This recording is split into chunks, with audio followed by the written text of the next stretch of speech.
নমস্কার বন্ধুরা, আজ আমি আবার নিয়ে এলাম তোমাদের পছন্দের অন্যতম রহস্যভেদী কিরিটি রায়কে, যাকে সৃষ্টি করেছিলেন ডক্টর নেহার রঞ্জন গুপ্ত, যিনি জন্মগ্রহণ করেছিলেন 1911 সালের 6ই জুন এবং তার মহাপ্রয়াণ ঘটে 1986 সালের 20শে ফেব্রুয়ারি।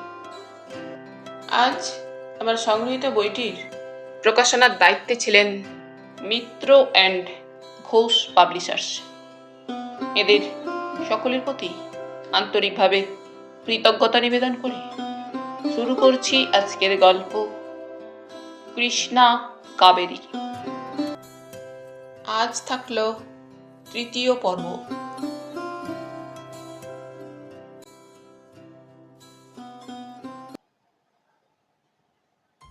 ডক্টর সুকুমার গুপ্তের চেম্বার। রাত্রি 8টা হবে।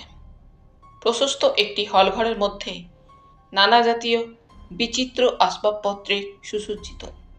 ঘরের মধ্যে জ্বলছে একটি ডোমে ঢাকা নীলাভ আলো। কৃষ্ণার সিটিং। একটি আরাম কেদারার উপরে কৃষ্ণা অর্ধশায়িতভাবে বসে। পাশেই একটি স্ট্যান্ডের উপর ভাসে রক্ষিত এক থোকা রক্ত গোলাপ। ঘরের মধ্যে বায়ুস্তরে গোলাপের উগ্র একটি মিষ্টি গন্ধ ভেসে বেড়ায়। জানালার উপরে লাল রক্তবর্ণের সব ভারী পর্দা টাঙানো। বাইরে জনতার গোলমাল বা শব্দ ঘরে প্রবেশ করে না। সুকুমার বলছিল, আচ্ছা কৃষ্ণা দেবী, মনে করুন আপনাকে একটা পার্টিকুলার সিচুয়েশন বলবো, এবং আপনাকে যদি সেই বিশেষ সিচুয়েশনটিতে পড়তে হয়, আপনি কি করতেন? চটপট জবাব দেবেন না, ভেবে বলুন। মনে করুন আপনি যেন কোনো একটা অচেনা পথ ধরে এগিয়ে চলেছেন, দিক ভুল করে। রাত্রির অন্ধকার ঘনিয়ে এসেছে। আশেপাশে সব নির্জন, জনপ্রাণীর চিহ্ন পর্যন্ত নেই। সুকুমার গল্প বলে যায়, কিন্তু তার স্থির দৃষ্টি নিবদ্ধ থাকে সামনের বড় আরসিটার উপরে, যার উপরে উপবিষ্ট কৃষ্ণার সম্পূর্ণ ছায়াটা প্রতিফলিত হয়েছে। কৃষ্ণার অজান্তে তার মুখের সমস্ত ভাব বৈলক্ষণ্যই সুকুমারের দৃষ্টিতে ধরা দিচ্ছে। সুকুমার বলতে থাকে, আপনি চলেছেন, হঠাৎ দেখলেন পথের মধ্যে একটা বিষধর সাপ ফনা তুলে দুলছে, এবং পথও সেখানে সংকীর্ণ। সাপটাকে এড়িয়ে পথ অতিক্রম করা দুঃসাধ্য। পিছন পানে ফিরে তাকালেন, একটি ছোট্ট শিশু টলতে টলতে এগিয়ে আসছে। এই অবস্থায় পড়লে আপনি কি করতেন? আর কি করব, ছুটে পালাবো, জবাব দেয় কৃষ্ণা। আর সেই ছোট্ট শিশুটি অসহায়, তাকে? আপনি বাঁচলে বাপের নাম। আপনি কি করতেন? প্রাণ নিয়ে পালাতেন না? কি জানি, হয়তো পালাতামই। একই প্রশ্নের জবাবে দিন দুই পরে কাবেরী কিন্তু সাপের কথা শুনেই চিৎকার করে ওঠে অস্ফুটভাবে। তারপর শিশুটির কথায় বলে, কি বিশ্রী নিষ্ঠুর গল্প আপনার ডক্টর গুপ্ত। ডক্টর গুপ্ত হেসে ফেলে। হাসলেন যে ডক্টর গুপ্ত, আমি কি মিথ্যা বলেছি? ডক্টর গুপ্ত জবাব দেয় না। আবার আর একদিন ডক্টর গুপ্ত কৃষ্ণাকে প্রশ্ন করে, আচ্ছা কৃষ্ণা দেবী, প্রত্যেকেরই জীবন সম্পর্কে আমরা একটা কল্পনা বা আশা পোষণ করি মনে মনে, কেমন না? কৃষ্ণা মৃদু কণ্ঠে জবাব দেয়, তা করি। ডক্টর গুপ্ত বলে, বেশ, বলুন তো আপনি ভবিষ্যতের জীবন সম্পর্কে আপনি মনে মনে কি আশা পোষণ করেন? লজ্জা করবেন না কিন্তু। Be frank and straightforward. অনেক টাকা কড়ি থাকবে ব্যাংকে, সচ্ছল জীবন, গাড়ি বাড়ি, শিক্ষিত রূপবান স্বাস্থ্যবান স্বামী। বলতে বলতে হঠাৎ মৃদু হেসে বলে, সোসাইটিতে পজিশন কে না চায় বলুন ডক্টর গুপ্ত? স্বপ্ন আমরা সকলেই তো দেখি, এবং শতকরা 99টি ক্ষেত্রেই তা বাস্তবে পরিণত হয় না। এই যে দুঃখ। একটা নোটবুকে কৃষ্ণার মন্তব্যগুলো টুকে নিতে নিতে স্মিতভাবে সুকুমার বলে,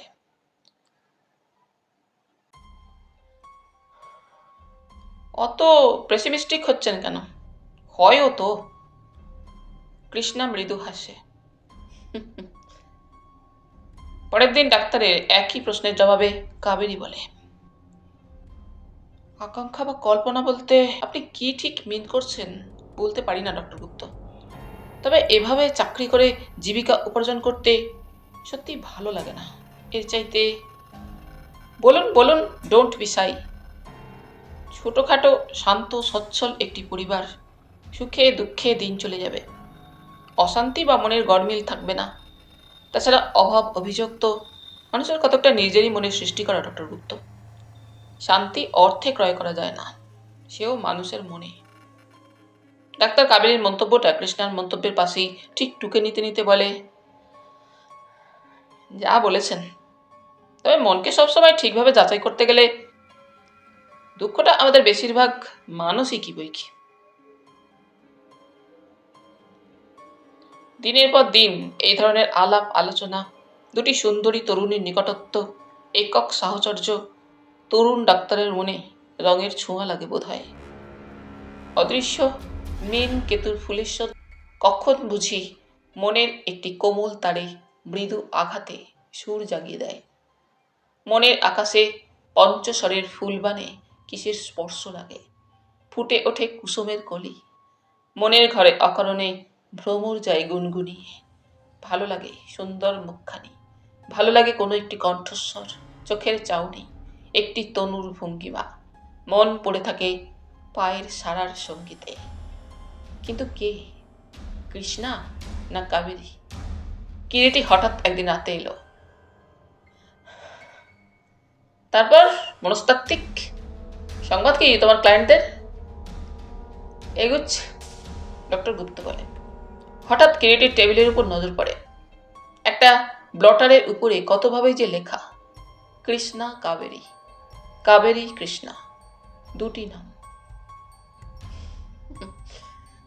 মৃদু হাসি দেখা দেয় কিরিটির ওষ্ঠপ্রান্তে। একটা কবিতা মনে পড়ে গেল ডাক্তার। কবিতা? পেশিটা সুকুমার বন্ধুর মুখের দিকে তাকায়। হ্যাঁ, একটু হেসে সুর করে কিরিটি বলে, ভালো লাগে মোর দুটি নাম, ভালো লাগে কানে কানে বলা আর মনে মনে জানা, তটিনীর কলতান, ভালো লাগে খালি দুটি নাম। লজ্জায় ডাক্তারের চোখে মুখে যেন রক্ত আবির ছড়িয়ে দেয়। যা, কি যে বলো। কিউটি বলে, বলি ভালোই বন্ধু, তবে সত্য এই যা সুন্দরী তরুণী, নির্জন একক সাহচর্য, দিনের পর দিন এক্সপেরিমেন্ট বা স্টাডিটা তো মনের কথারও হতে পারে, কি বল? কি আরম্ভ করলি বলতো? কাবেরী দেবীর আসবার সময় হয়েছে, এক্ষুনি হয়তো এসে পড়বেন। যদি শুনতে পান আনন্দই পাবেন। তাছাড়া এসে পড়বেন নয়, পড়েছেন। ওই শোনো তার লঘু পদধ্বনি পাষাণ সোপান বক্ষে। শোনো, কান পেতে শোনো, নহে নহে মিথ্যা বা মনের কল্পনা। সত্যি সিঁড়িতে লঘু পদশব্দ শোনা গেল, কেউ উপরে উঠে আসছে। চলি বন্ধু, দেখা হবে পুনঃ।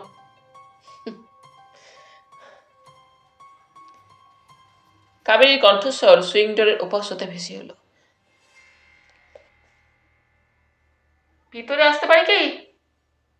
আসুন আসুন কাবেরী দেবী, সানন্দে আহ্বান শোনা গেল ডাক্তারের কণ্ঠে। টেলিফোন অফিসের অপারেটিং রুম। কানে হেডপিস লাগিয়ে দু বোন কাজ করছে পাশাপাশি। মধ্যে মধ্যে একথা সে কথা আলোচনা হচ্ছে। দুই বোনের মধ্যে কথাবার্তা হচ্ছিল। বাইরে সন্ধ্যার তরল অন্ধকার ডানা মেলেছে। কৃষ্ণ জিজ্ঞাসা করে হঠাৎ একসময় আলোচনার মধ্যে, ডাক্তার গুপ্তকে তোর কিরকম মনে হয় কাবি? তা মন্দ কি, বেশ ভালো লোক বলেই তো মনে হয়। একটু যা মিস্টেরিয়াস, সবসময় যেন ঠিক বোঝা যায় না। কৃষ্ণা বলে, একদিন আমাদের বাড়িতে চায়ের নিমন্ত্রণ করলে মন্দ হতো না। বাবাকে কি ভুলে গেলি দিদি? হঠাৎ কৃষ্ণা হাত ঘড়ির দিকে তাকিয়ে বলে ওঠে, মিস রেহানা এখনো তো এলো না, 7:15 বেজে গেল। কাবেরী বলে, আমারও তো রিলিফ মিস বোস, এখনো এলো না। এমন সময় দেখা গেল মিস রেহানা ও মিস বোস দুজনেই প্রায় আগে পিছিয়ে ঘরে এসে ঢুকছে। কৃষ্ণা কাবেরী তাদের পরস্পরের ডিউটি মিস রেহানা ও মিস বোসের হাতে তুলে দিয়ে উঠে দাঁড়ালো। বাইরে সুন্দর কলকাতা শহর আলোকসজ্জায় হাস্য ও লাস্যময় হয়ে উঠেছে তখন। টেলিফোন অফিসের ঠিক গেটের সামনেই লাইট পোস্টের নিচে স্যুট পরিহিত একটি ভদ্রলোক, মাথায় ফেল্ট ক্যাপ, বাদিককাল মুখের ওপর একটু টেনে, এটার দিকে দৃষ্টি দিয়ে নিঃশব্দে দাঁড়িয়ে দাঁড়িয়ে ধূমপান করছিল। ওদের দু বোনকে অফিস থেকে বের হতে দেখে যেন লোকটা সজাগ হয়ে ওঠে।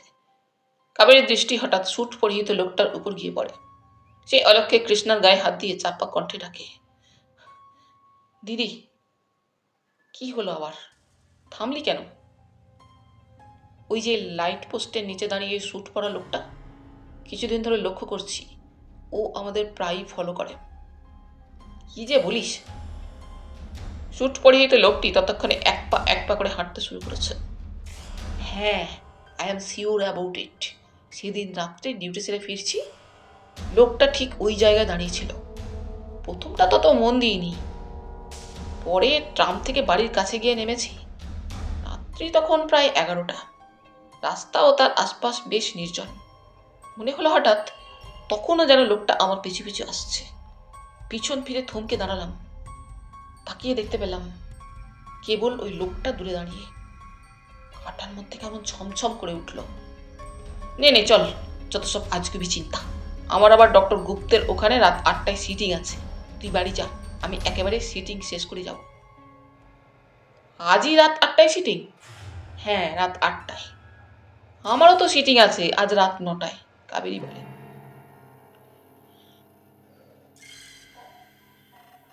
ঢং ঢং করে ডক্টর গুপ্ত চেম্বারে সুদৃশ্য ওয়াল ক্লকটায় রাত্রি ঠিক 8টা ঘোষণা করল। ডক্টর গুপ্ত একাকী চেম্বারের মধ্যে নিঃশব্দে কার্পেট মোড়া মেঝের উপরে পাইচারি করছে। একবার ঘড়ির দিকে তাকায়, তারপর এগিয়ে গিয়ে অদূরে স্ট্যান্ডের উপরে রক্ষিত রেডিও সেটটা চালিয়ে দিল। গান শোনা যায় কলকাতা কেন্দ্রের। 8টা বেজে ঠিক 5 মিনিট। সুইং ডোরের ওপাশ হতে নারী কণ্ঠ ভেসে এলো, আসতে পারি? চট করে রেডিওটা বন্ধ করে দাঁড়ায় ডাক্তার। আসুন আসুন কৃষ্ণা দেবী। কৃষ্ণা কক্ষে এসে প্রবেশ করল। বড় সুন্দর আজ মানিয়েছে। সাধারণ একটি কালো রঙের শাড়ি ও টকটকে লাল রঙের একটা ব্লাউজ গায়ে কৃষ্ণাকে। রেডিও বন্ধ করলেন কেন? বেশ সুন্দর গানটা হচ্ছিল। ডিউটি ফার্স্ট, স্মিতভাবে ডক্টর সুকুমার জবাব দেয়। তারপর তখনও কৃষ্ণাকে দাঁড়িয়ে থাকতে দেখে বলে ওঠে, দাঁড়িয়ে রইলেন কেন, বসুন। আমি আপনার কথা কিন্তু ঠিক মেনে নিতে পারলাম না ডক্টর গুপ্ত, হঠাৎ কৃষ্ণা বলে ওঠে।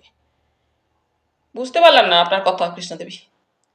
ওই যে একটু আগে বললেন ডিউটি ফার্স্ট। জীবনে সর্বক্ষণ যদি কেবল ডিউটিকেই ফার্স্ট প্রেফারেন্স দিতে হয়, আপনি কি মনে করেন না তাতে অনেক ক্ষেত্রেই জীবনের অনেক বড় আনন্দকে বাদ দিতে হয়? কেন, তা হবে কেন? তাছাড়া কি মানুষের জীবনটা কি কেবল বান্ডেল অফ ডিউটিস? কেবল কর্তব্য আর কাজ করেই যাব? তা তো ঠিক আমি বলিনি মিস চৌধুরী। বলেছি আগে কর্তব্য। তার মানে এ নয় জীবনের আনন্দটুকু বাদ দিয়ে কেবল কর্তব্যই করে যাব, কেবল কাজই করে যাব। তাহলে অমন সুন্দর গানটা শোনা যাচ্ছিল, আপনি বন্ধ করে দিলেন কেন? কতক্ষণই বা সময় লাগতো গানটা শেষ হতে? তা নয় মিস চৌধুরী, আপনাকে আমি একটা কাজের জন্য আসতে বলেছি, আপনার সময়ের দাম আছে, তাই। কৃষ্ণা হাসতে থাকে। হাসছেন যে? সুকুমার প্রশ্ন করে। আপনি ঠিক আমার বাবার মতো। ডিউটি সম্পর্কে হি ইজ সো সিনসিয়ার। একটি মুহূর্ত তিনি কখনো অলসভাবে কাটান না। আপনার বাবার সঙ্গে একদিন পরিচয় করব। না না না, কতকটা যেন নিজের অজ্ঞাতেই আর্তস্বরে বলে ওঠে কৃষ্ণা। ডাক্তার একটু বিস্মিত হয়। তিনি বাইরের কারোর সঙ্গে কখনো কথাবার্তা তো দূরে থাক, দেখাশোনা পর্যন্ত করেন না। এমনকি আমাদের দু বোনের সঙ্গেও দিনান্তে একটি দুটির বেশি কথা বলেন না। কেন? বিস্মিত ডাক্তার প্রশ্ন করেন। কৃষ্ণা প্রসঙ্গটা তাড়াতাড়ি চাপা দিয়ে বলে ওঠে, সে কথা থাক, আজকেই করতে হবে বলুন। ডাক্তার বুঝতে পারে যে কোনো কারণেই হোক কৃষ্ণা তার পিতার সম্পর্কে কোনো আলোচনাই করতে ইচ্ছুক নয়। অগত্যা ডাক্তার এগিয়ে গিয়ে অদূরে দেওয়াল আলমারির ড্রয়ার খুলে একটা খামের মধ্যে ভরা খানকয়েক হাতে আঁকা বিচিত্র ছবি বের করে আনে। কৃষ্ণা প্রশ্ন করে, কি ওগুলো? ছবি। এবারে আপনি ওই চেয়ারটার উপরে উঠে গিয়ে বসুন, এবার কাজ শুরু করা যাক। ডাক্তারের হাতে খানকয়েক হাতে আঁকা ব্ল্যাক অ্যান্ড হোয়াইটের ছবি। কৃষ্ণার চোখে মুখে একটা কৌতুক ও আগ্রহ যেন স্পষ্ট হয়ে উঠেছে। ছবিগুলো হাতের মধ্যে ধরেই সুকুমার বলে, আজকের আমাদের সিটিংয়ের বিষয়বস্তু হচ্ছে এই ছবিগুলো। এই ছবিগুলো এক এক করে আপনাকে দেখতে বলবো এবং ছবিগুলো দেখে ছবিগুলোর বিষয়বস্তু সম্পর্কে প্রথম দৃষ্টিপাতেই যেমন যেমন আপনার মনে হবে বলে যাবেন। আমার বক্তব্যটা বুঝতে পারছেন তো? কৃষ্ণা মৃদু হেসে ঘাড় নেড়ে জানায়, হ্যাঁ। কৃষ্ণা যে চেয়ারটার উপর উপবেশন করেছে ঠিক তার সামনে প্রলম্বিত একখানা প্রমাণ দর্পণে প্রতিবিম্বিত হয়েছে তার সর্বাঙ্গীন ছায়া। কৃষ্ণা সুন্দরী নয় শুধু, রূপের তিলোত্তমা যেন। কৃষ্ণার অল্প দূরে টেবিলটার উপরে ছবিগুলো রেখে একখানা ছবি হাতে নিয়ে টেবিলটার উপরে অর্ধ দণ্ডায়মান অর্ধ উপবিষ্টভাবে ডাক্তার ছবিখানা এগিয়ে ধরল কৃষ্ণার দিকে। বলুন এই ছবিটা দেখে কি দেখছেন এই ছবিতে? কৃষ্ণা ছবিখানা দেখতে দেখতে বললে, এ আবার একটা ছবি নাকি? থুরথুরে বুড়ো মানুষের মতো যেন মনে হচ্ছে কি দুটো বসে। বলুন তারপর। বলতে বলতে ডাক্তার একটা নোট খাতায় কি সব লিখে যায় পেন্সিল নিয়ে। হাড় পাঁজরাগুলো ঝিরঝির করছে, হাত পাগুলো সরু সরু প্যাকাটির মতো, বড় বড় চোখ, হাতের নখগুলো বাঁকানো বড় বিশ্রী। আর কিছু? আবার কি? বুড়ো মানুষ না বলে ও দুটোকে দুটো বাঁদরও তো বলতে পারেন, দুটো সাপও বলতে পারেন, গোলক ধাঁধাও একটা বলতে পারেন। ছবিখানা কৃষ্ণার হাত হতে নিয়ে দ্বিতীয় ছবিটা কৃষ্ণার দিকে এগিয়ে দিতে দিতে সুকুমার বললে, বেশ, এই নিন দ্বিতীয় ছবিখানা। বলুন এই ছবিটাই কি দেখছেন? ছবিখানা দেখতে দেখতে কৃষ্ণা বলে, চমৎকার। এগুলো আবার কি? একটা বাদুড় না চামচিকে, মুখে একটা পোকা ধরেছে বোধ হয়, নিচে ঘাস, বুনো আগাছা না কতগুলো কেঁচো কিলবিল করছে। খাতায় নোট করতে করতে সুকুমার বলে, আর কিছু? সত্যি বলুন না, চামচিকে না বাদুড় ওটা? ডাক্তার মৃদু হেসে কৃষ্ণার হস্তধৃত ছবিখানা নিয়ে টেবিলের উপর রেখে তৃতীয় ছবিখানা এগিয়ে দিয়ে বললে, বেশ, এখন বলুন তো কি দেখছেন? তৃতীয় ছবিখানা হাতে নিয়ে কৃষ্ণার ছবিটা দেখতে দেখতে বললে, রিয়ার কালেকশন তো আপনার ছবিগুলো ডক্টর গুপ্ত। কি দেখছেন বলুন? একটা ঘাসের চাবড়া না একটা মাটির ঢেলা? হ্যাঁ তাই বলেই মনে হয়। উপরে কি একটা যেন বসে, একটা বলতা না গুবড়ে পোকা। নিচে ওগুলো কি? আগাছা জন্মেছে অনেকগুলো না? বেশ, এই ছবিটাই কি দেখছেন এবারে বলুন। তৃতীয় ছবিখানা কৃষ্ণার হাত হতে নিয়ে চতুর্থ ছবিখানা এবার ডাক্তার কৃষ্ণার হাতে তুলে দেয়। কতগুলো গোল সার্কেল, সার্কেলগুলোকে পিয়ার্স করছে একটা ধারালো ছোড়া। ওকে, আজ এই পর্যন্ত। ছবিগুলো গোছাতে গোছাতে সুকুমার বলে, সোজা টেলিফোন অফিস থেকেই তো আসছেন না? হ্যাঁ। এক কাপ চায়ে আশা করি আপত্তি হবে না, কি বলেন মিস চৌধুরী? না না, এখন আবার চা? কৃষ্ণা আপত্তি জানায়। টেবিলের উপরে রক্ষিত কলিং বেলটা বাজিয়ে ডাক্তার বলে, আমাদের হিন্দু শাস্ত্রে বলে 10 পা একত্র গেলেই নাকি বন্ধুত্ব হয়। 10 পা একত্রে আমরা না গেলেও অনেকদিন একত্রে বসে অনেক আলাপ আলোচনাই তো আমাদের পরস্পর হয়েছে মিস চৌধুরী। ভৃত্য জগদেও এসে কক্ষে প্রবেশ করল। 2 কাপ চা জলদি। ভৃত্য জগদেও আদেশ পালনের সম্মতি জানিয়ে চলে গেল। অবশ্য কাজের জন্যই আপনারা এখানে আসেন, কিন্তু কাজের মধ্যে দিয়ে যে আলাপ পরিচয়টা আমাদের মধ্যে গড়ে উঠেছে তাকেও তো আপনি অস্বীকার করতে পারেন না, পারেন কি বলুন? না। মৃদু হাস্যে কৃষ্ণা জবাব দেয়, তাহলেই দেখো, সামাজিক জীবনটাকে অস্বীকার করতে আমরা কেউই পারি না। তার অবশ্য আরও একটা কারণ আছে। আমাদের প্রত্যেকেরই জীবনের অনেকখানি জ্ঞাতেই হোক বা অজ্ঞাতেই হোক ওই সহজ সামাজিকতাটাই জুড়ে আছে। হয়তো আপনার কথাই ঠিক ডক্টর গুপ্ত। হয়তো কেন বলছো কৃষ্ণা?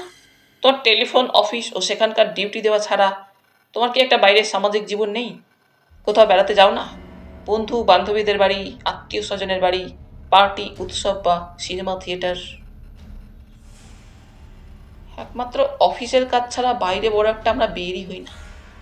উচিত কখনো 9 মাসে 6 মাসে হয়তো এক আধ দিন সিনেমায় যাই।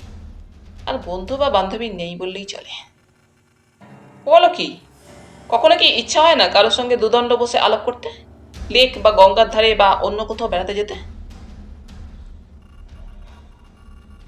হয় নির্জন গঙ্গার উপকূলে অথবা কোনো নিরালা জায়গায় চুপটি করে একা একা এক এক সময় বসে থাকতে ইচ্ছা করে। আচ্ছা, কোনো বন্ধু বা বান্ধবী কি তোমার নেই?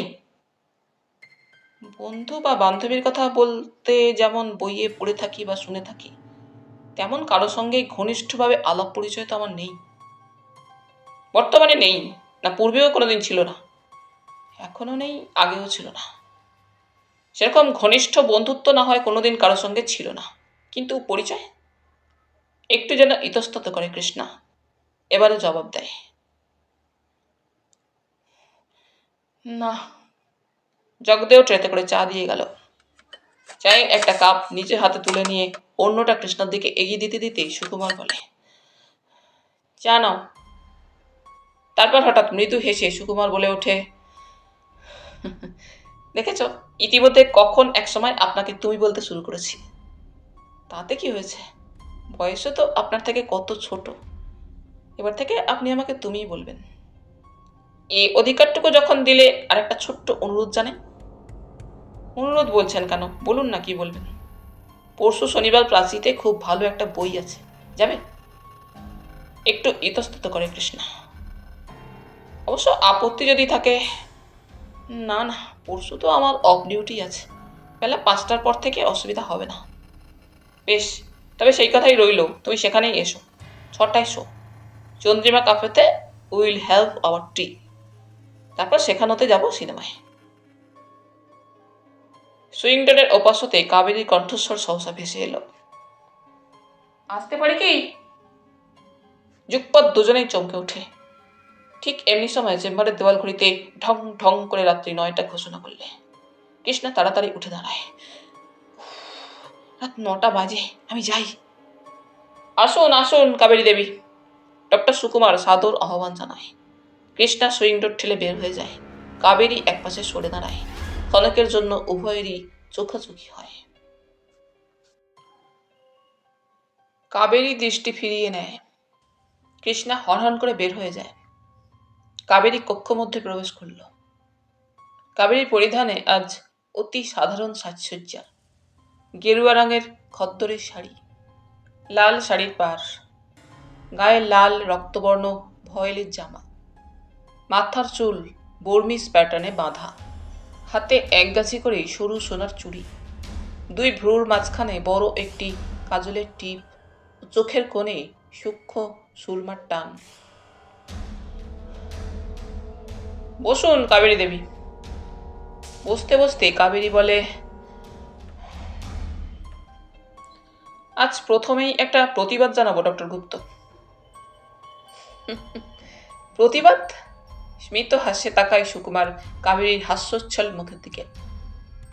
হ্যাঁ, প্রতিবাদ। আপনার চাইতে বয়সে আমি অনেক ছোট। আপনি আমাকে এবার থেকে তুমি বলবেন।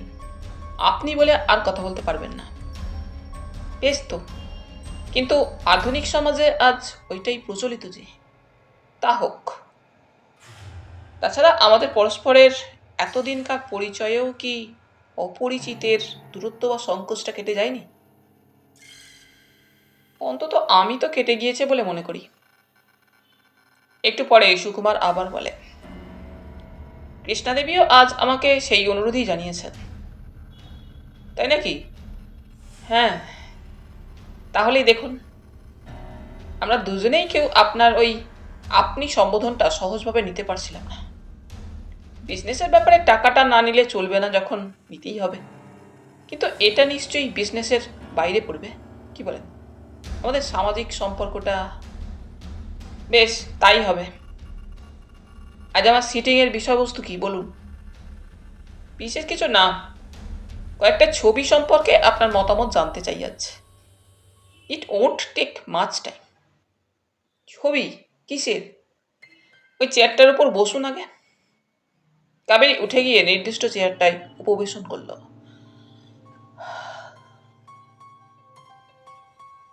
আচ্ছা, এবারে আপনাকে আমি পরপর 4খানা ছবি দেখতে দেব। ছবিগুলো দেখে প্রথম দৃষ্টিতেই আপনার যেমন মনে হবে বলে যাবেন, কেমন? বেশ, দেখুন এই ছবিটা। কি দেখছেন? ছবিটা হাতে নিয়ে দেখতে দেখতে কাবেরী বলে, দুটি বৃদ্ধ, একেবারে থুরথুরে বুড়ো, পরস্পরের পিঠের সঙ্গে পিঠ লাগিয়ে বসে আছে। কি রোগা বুড়ো দুজন, মনে হয় যেন দুর্ভিক্ষের দেশ থেকে উঠে এসেছে। ভাসা ভাসা উদাস চোখের দৃষ্টি। বেশ, ধরুন এই ছবিটা। What do you find in this picture? বাহ, কি সুন্দর একটা পাখি, ডানা দুটি মেলে নীল আকাশে উড়ে চলেছে। ঠোঁটের মধ্যে রেখেছে বোধহয় নীড় বাঁধবার জন্য একটি খড় বা কাঠি। নীড়ের মায়ায় পৃথিবীর যাবতীয় পশু পাখি প্রাণী বোধহয় এমনি ঘুরে মরছে। আর কিছু দেখছেন ছবিটায়? নিচে বোধহয় ওগুলো ঘাস জন্মেছে। ঘাসের বুকে ছড়িয়ে আছে কতগুলো শুকনো ঝরা পাতা। নোট বইয়ে কাবেরীর কথাগুলো টুকতে টুকতে আর একখানা ছবি কাবেরীর দিকে এগিয়ে দিয়ে ডাক্তার বলে, দিন ও ছবিখানা। এইখানা দেখুন এবারে। বলুন এই ছবিটায় কি আছে? চমৎকার একটি ফুল, দলগুলো মেলে ফুটে উঠেছে। ফোটা ফুলটির উপরে বসে আছে মধুলোভী একটি কৃষ্ণ ভ্রমর। নিচে ছড়িয়ে আছে দেখছি একরাশ ঝরা ফুলের পাপড়ি। তাই না ডক্টর গুপ্ত? গুড, দিন ছবিটা। নাও হ্যাভ দিস ওয়ান। বলুন কি দেখছেন এইটায়? চতুর্থ চিত্রখানা হাতে নিয়ে দেখতে দেখতে কাবেরী বলে, এটা কি? দাঁড়ান। মনে হচ্ছে কতগুলো বৃত্ত। বৃত্তগুলোকে চিহ্নিত করেছে আড়াআড়িভাবে একটি রেখা, সরল রেখা, কোনো জিওমেট্রিক ফিগার নিশ্চয়ই। জিওমেট্রি আমার ছিল বটে, তবে ভালো বুঝতে পারতাম না কোনোদিন। বরাবর তাই এড়িয়ে এসেছি ওটাকে। ছবিখানা কাবেরীর হাত থেকে ফেরত নিয়ে একটা খামের মধ্যে ছবিগুলো ভরে ফেলে সুকুমার। আজকের সিটিং এখানেই শেষ কাবেরী দেবী। হ্যাঁ, কৃষ্ণা দেবী চলে যাবার সময় তাড়াতাড়িতে তার আজকের সিটিংয়ের পারিশ্রমিকটা নিয়ে যেতে ভুলে গেলেন। বলতে বলতে ডাক্তার ড্রয়ার খুলে 10 টাকার 20খানা নোট বের করে কাবেরীর হাতে দিতে দিতে বলে, 100 টাকা কৃষ্ণা দেবীর, বাকি 100 টাকা আপনার। কাবেরী বিনম্র কুণ্ঠার সঙ্গে ডাক্তারের হাত হতে নোটগুলো নিতে নিতে সলজ্জ কণ্ঠে বলে, সত্যি এভাবে আপনার কাছ হতে টাকা নিতে কেমন যেন সংকোচ অনুভব করি ডক্টর গুপ্ত। সংকোচ কেন? পারিশ্রমিকের মূল্য হিসাবে টাকা নিচ্ছেন, দান খয়রত তো আর নয়। তবু সামান্য কথাবার্তা আলোচনার জন্য এভাবে টাকা নেওয়া সত্যি মনকে বড় পীড়া দেয়। না না, ও কথা ভাবেন কেন মিস চৌধুরী? সময়েরও মূল্য আছে একটা, বিশেষ করে আপনাদের ও আমাদের মতো যাদের মানসিক ও শারীরিক পরিশ্রম দিয়ে জীবিকা উপার্জন করতে হয়। এটি সংকোচ, লজ্জা বা দ্বিধার কোনো প্রশ্নই উঠতে পারে না। শুধু তো আপনারাই নন, আরও দুজন সিটিং দিচ্ছেন। টাকা নেব বলেই যখন আপনার কাছে সিটিং দিতে এসেছি, তখন ও সম্পর্কে মনে আজ দ্বিধা বা সংকোচ জাগলেও অন্তত আমাদের মুখ দিয়ে সেটা প্রকাশ করা নিশ্চয়ই শোভা পায় না। আলাপ আলোচনার মধ্যে হঠাৎ এক সময় কাবেরী প্রশ্ন করে বসে, আচ্ছা ডাক্তার, যখনই আমি এখানে এসেছি তখন দেখি আপনি চেম্বারে বসে বইই পড়েন, দিনরাত খালি বুঝি লেখাপড়া নিয়েই থাকেন? কখনো কোথাও বেড়াতে বা সিনেমা দেখতে যান না? সিনেমায় মাঝে মাঝে যাই ভালো বই থাকলে। আপনি বুঝি বেড়াতে সিনেমা দেখতে খুব ভালোবাসেন? বেড়াতে সিনেমা দেখতে খুবই ভালো লাগে, তবে কোনোটাই হয়ে ওঠে না তেমন, এই যে দুঃখ। কেন? বাবা, তিনি পছন্দ করেন না কারোর সঙ্গে মেলামেশা করা, থিয়েটার, সিনেমা বা ক্লাবে যাওয়া, এসব তিনি আদপেই পছন্দ করেন না। তবু মাঝে মাঝে লুকিয়ে চুরিয়ে যে যাই না তা নয়, তবে। কেন? আপনার বাবা? বাবা একজন অদ্ভুত টাইপের লোক। এত স্নেহ করেন, এত ভালোবাসেন আমাদের, তবু in some respects he so queer. নিজে তো কখনো কোথাও বেরই হন না, আমরা যে কোথাও বের হব তাও পছন্দ করেন না একেবারে। কেন বলুন তো? তা ঠিক জানি না। বলতে বলতে কাবেরী যেন কেমন অন্যমনস্ক হয়ে যায়। তারপর হঠাৎ একটা দীর্ঘশ্বাস যেন কাবেরীর বুকখানা কাঁপিয়ে বের হয়ে যায়।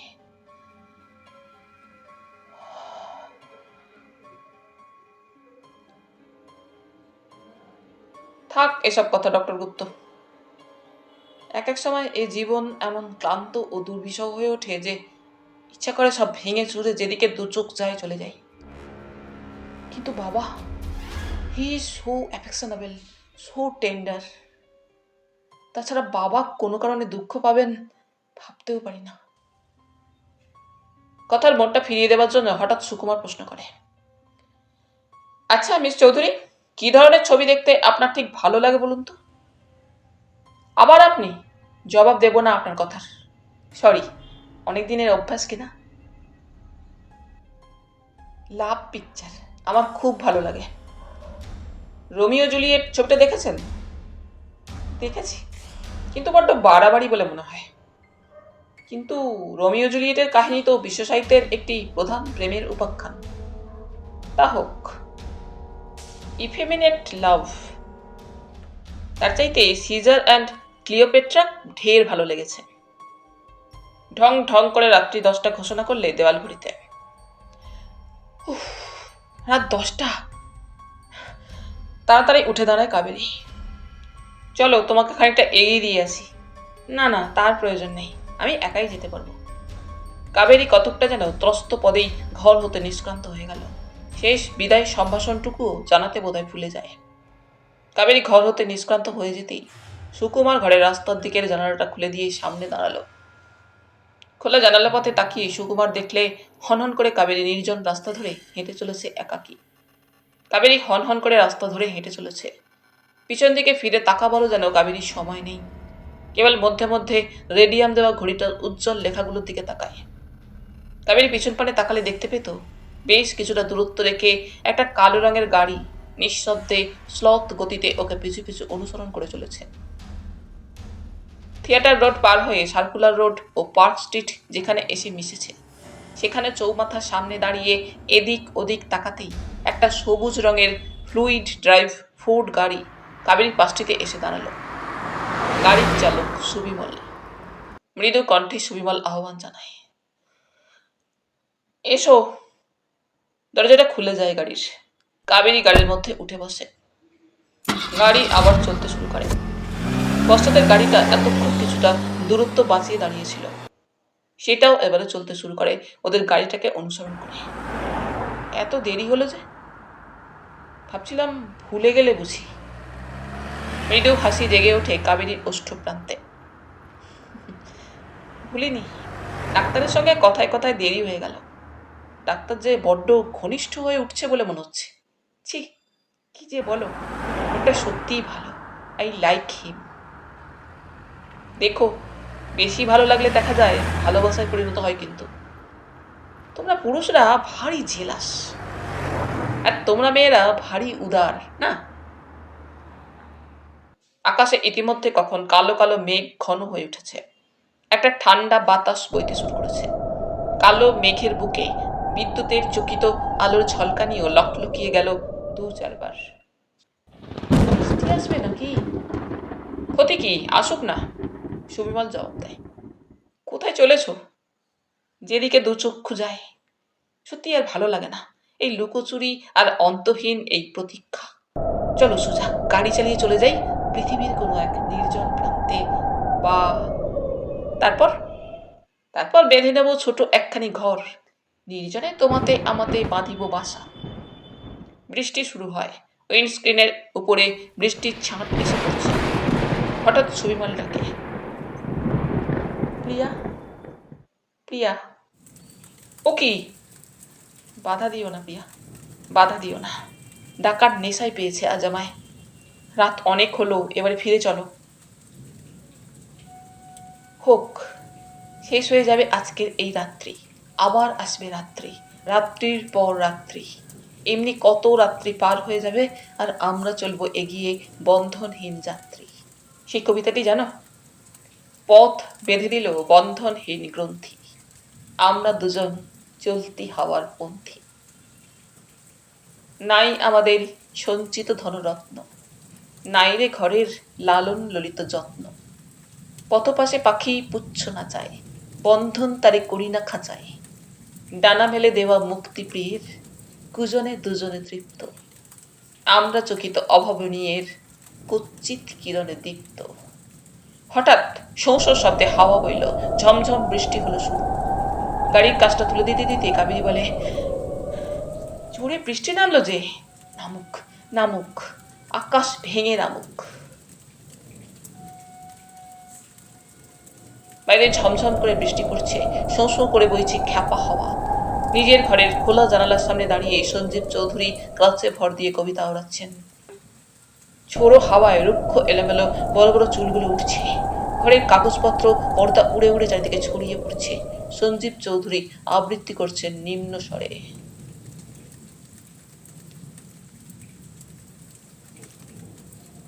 A dungeon horrible, on all sides round, as one great furnace flamed, yet from those flames no light, but rather darkness visible, served only to discover sights of woe, regions of sorrow, doleful shades, where peace and rest can never dwell, hope never comes, that comes to all, but torture without end.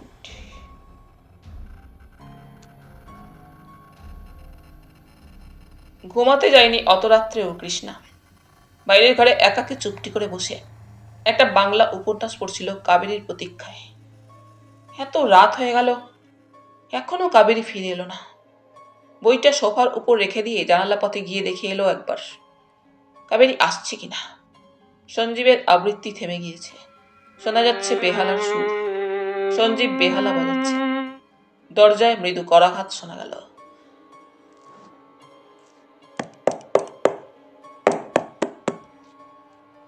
কে?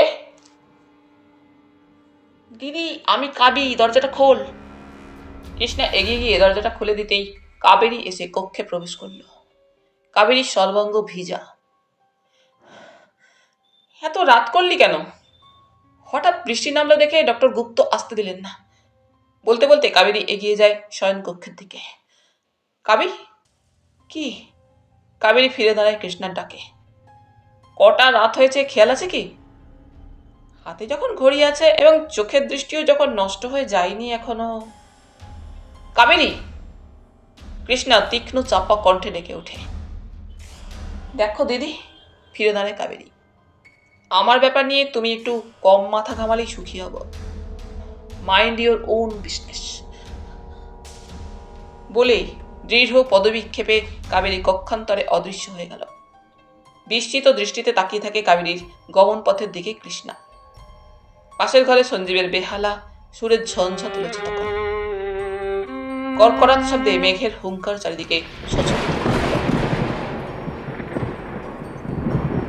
তাজ হোটেলে সেই রাত্রে দামি sweet পরিধানে এক দীর্ঘকায় পাঠান অধীর আগ্রহে একটি চেয়ারের উপর বসে ঘন ঘন বন্ধ দরজাটার দিকে তাকাচ্ছে আর মণিবন্ধের ঘড়ি দেখছে।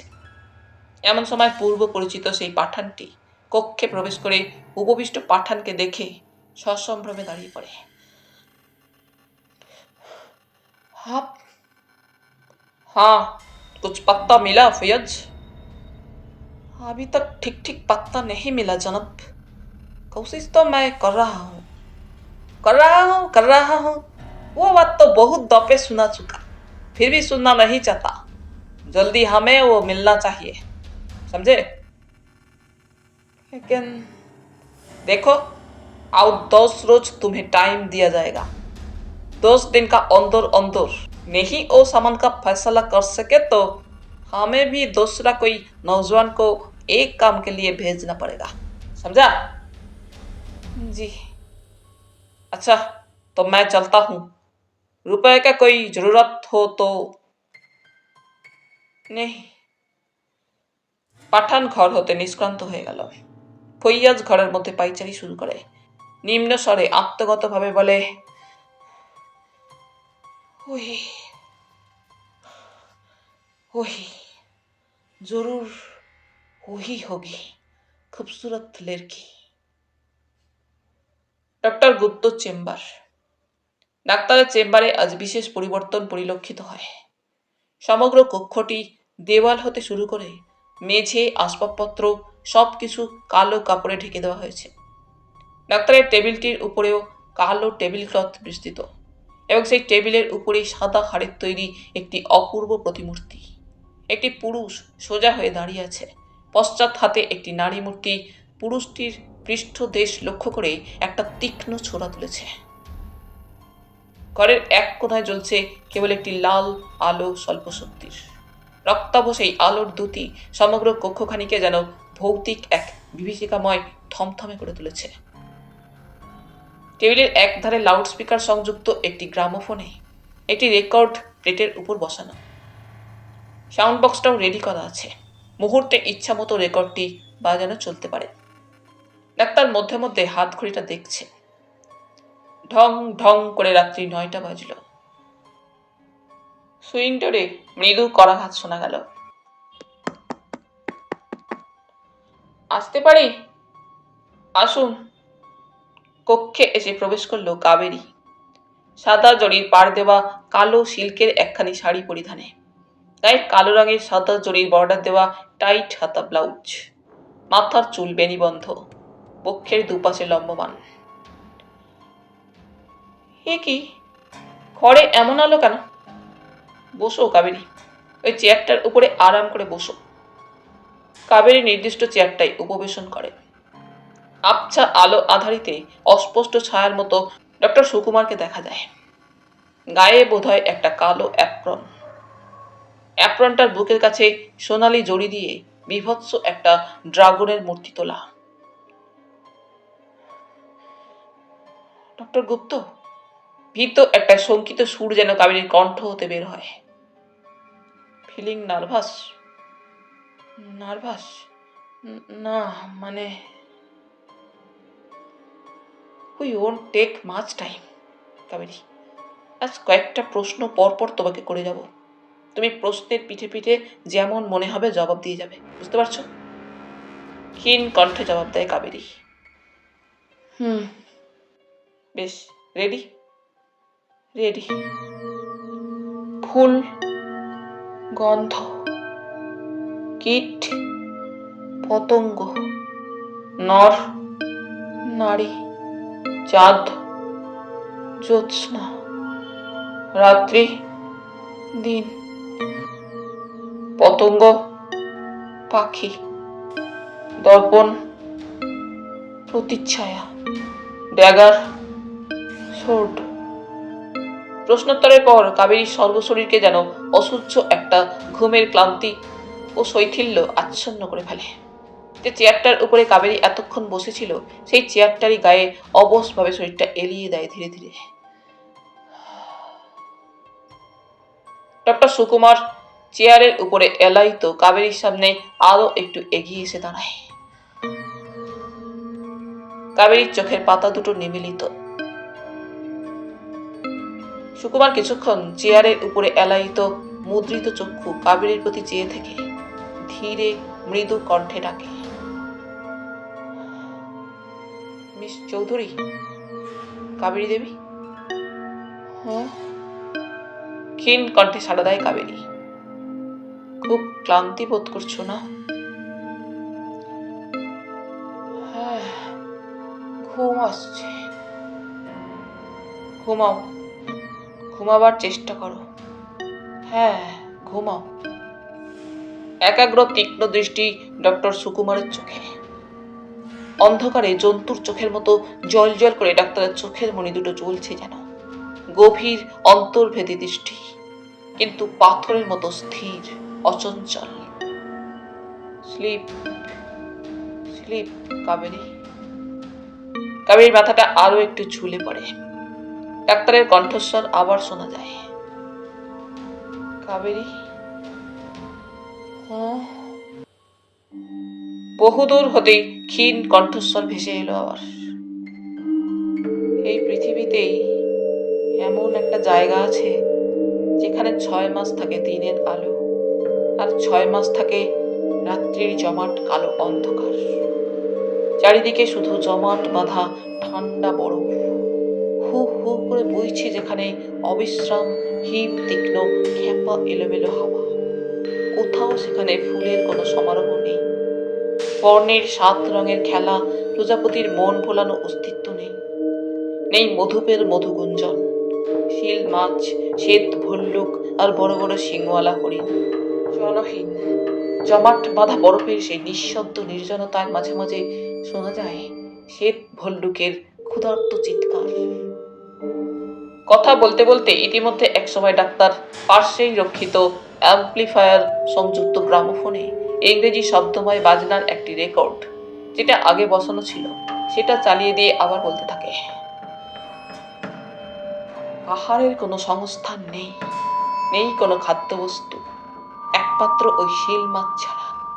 তাই ওদেশের লোকেরা তীক্ষ্ণ ধারালো ছুরা চালিয়ে শিল শিকার করে, হরিণ শিকার করে, ছুরি দিয়ে ফালি ফালি করে রক্তাভ হাতে। সহসা রেকর্ড বেজে উঠল মুহূর্তে যেন। ঝমঝম করে তীব্র বাজনার শব্দ সংকৃত শব্দায়িত করে তোলে সমগ্র কক্ষখানিকে মুহূর্তে। সহসা একটা আর্ত চিৎকার করে উঠে দাঁড়ায় কাবেরী।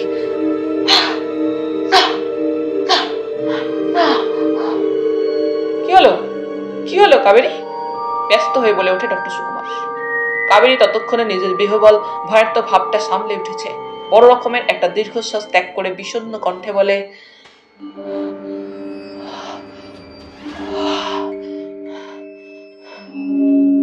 কিছু না, আমি বড্ড ক্লান্ত, ফিলিং এক্সট্রিমলি টায়ার্ড।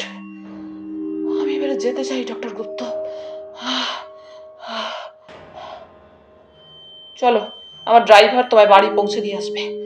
না না, তার কোনো প্রয়োজন নেই। হঠাৎ কেমন যেন মাথাটা ঘুরে উঠেছিল। আমি আমি আমি একাই বাড়ি ফিরে যেতে পারবো। না, তোমাকে সত্যি অত্যন্ত পরিশ্রান্ত দেখাচ্ছে। তাছাড়া ডাক্তার হিসাবে আমার একটা কর্তব্য তো আছে। চলো। কাবেরী ডাক্তারের কথায় আর আপত্তি করে না। আর আপত্তি করার মতো শক্তিও তার ছিল না তখন। নিচে এসে ড্রাইভারকে ডেকে ডাক্তার কাবেরীকে গাড়িতে তুলে দিল এবং ড্রাইভারকে ঠিকানা বলে দিল। मेम साहब को सीधा कोठी पहुंचा देना लक्ष्मण। জি সাহেব। আপনার ফিসটা মিস চৌধুরী। ডাক্তার পকেট হতে 10 টাকার 10খানা নোট গাড়ির জানালা পথে এগিয়ে দিল কাবেরীর দিকে। কাবেরী কুণ্ঠার সঙ্গে নোটগুলো হাতে নেয়। আচ্ছা, গুড নাইট। Good night. মৃদু কণ্ঠে কাবেরী জবাব দিলে। গাড়ি চলে গেল। কাবেরীকে বিদায় দিয়ে সুকুমার চেম্বারে আবার যখন ফিরে এলো, দেখলে কিরিটি একটা সোফার উপর বসে পায়ের ওপর পা তুলে দিয়ে চোখ বুজে একটা বর্মা সিগার নিঃশব্দে টানছে। সিগারের তীব্র কটু গন্ধ কক্ষের বাতাসে ভেসে বেড়াচ্ছে। সুকুমারের পদশব্দে চোখ না তুলেই এবং দাঁত দিয়ে সিগারেটটা চেপে ধরে কিরিটি বললে, কাবেরী দেবী চলে গেলেন? সুকুমার সিগারেট কেসটা পকেট হতে বের করে। একটা সিগারেট নিয়ে ওষ্ঠের ফাঁকে চেপে ধরে অগ্নিসংযোগ করতে করতে বলে, তো ব্যাপারটা ঠিক কি হলো বুঝতে পারলাম না। হঠাৎ কাবেরী এমন হিস্ট্রিক ব্যবহার করলে কেন? মনস্তাত্ত্বিক তুমি ডাক্তার, বোঝা উচিত ছিল। Romantic mind. রোমান্টিক মাইন্ড সে তো নিশ্চয়ই, কিন্তু আবার তবে কিন্তু কেন? ভাবুক মনের কল্পনা বিলাস বা স্বপ্ন। কিন্তু একটা কথা। কি? সো ফার তোমার কাজ এক্সেলেন্ট, চমৎকার। কিন্তু এবারে তোমাকে একটু ঘনিষ্ঠ হতে হবে। মানে মানে প্রেমের ব্যাপারে দুটির সঙ্গেই তোমার আরো একটু ঘনিষ্ঠ হতে হবে। যদিচ সেটা বিশেষ তোমার মতো তরুণের পক্ষে জানি নিদারুণ রিস্কি খেলা। কি বলছিস কি? আহা, অবোধ শিশুটি রে, কিছু যেন বুঝতে পারছেন না। শোনো মনস্তাত্ত্বিক, অবশ্য মর্মে মর্মে উপলব্ধি করছি একটা ভগিনীর প্রেমে আপাতত তুমি যদিচ হাবুডুবু নদের নিমাই, দ্বিতীয়টির সঙ্গেও নদের নিমাইয়ের অভিনয় করতে হবে। কি হচ্ছে সব?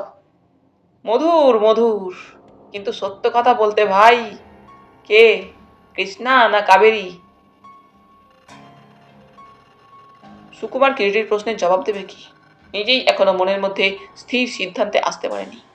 সত্যি কোনজন ওর হৃদয়কে আকর্ষণ করেছে, কৃষ্ণা না কাবেরী?